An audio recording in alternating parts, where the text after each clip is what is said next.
Hello, this is Josh Villarreal. I'll be presenting the price of success, the scope of potentially avoidable trauma transfers.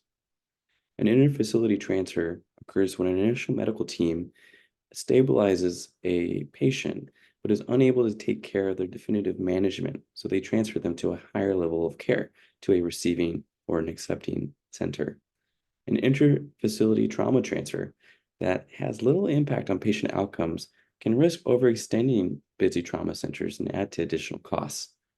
We hypothesize that many interfacility transfers may be potentially avoidable and explored the characteristics associated with early discharge after transfer. We looked at the 2021 and 2022 National Trauma Data Bank, and we identified all trauma patients over the age of 18 that were transferred to an American College of Surgeons verified trauma center. We defined potentially avoidable transfer as those patients that were discharged less than 48 hours alive after transfer. Descriptive statistics included chi-square analysis and categorical variable and student t-tests for continuous variables, as shown in Table 1. Multivariable logistic regression was used to identify risk factors associated with potentially avoidable transfer, and those clinical variables are shown in Table 2.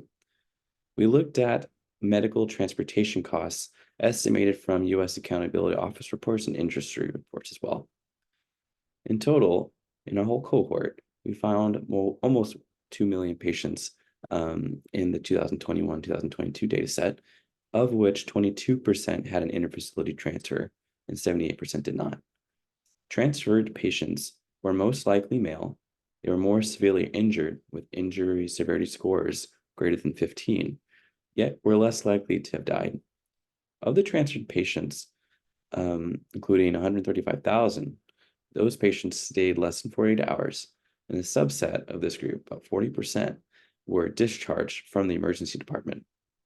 In adjusted analysis, we see that transferred patients with isolated face or external injuries were twice as likely to have been discharged early, with odds ratios of 2.77 and 2.15 respectively, both statistically significant.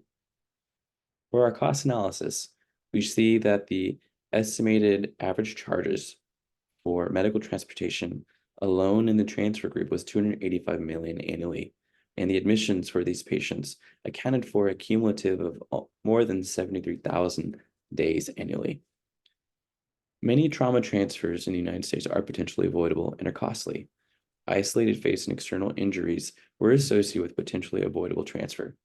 These findings speak to the need for the U.S. trauma system to further study and optimize patient needs and resources with up-to-date guidelines. The limitations of the study include the inherent biases with a retrospective study, along with the need for more granular procedural coding data within the data set to better identify interventions in each cohort. Future directions of this work include plans to investigate the role of telemedicine in the triage process for these patients at the rural sites and at the receiving sites for patients presenting with isolated injuries such as face or external trauma. We also plan to evaluate the role of socioeconomic factors and geographic factors, including zip code data, that may contribute to potentially avoidable transfers. Thank you.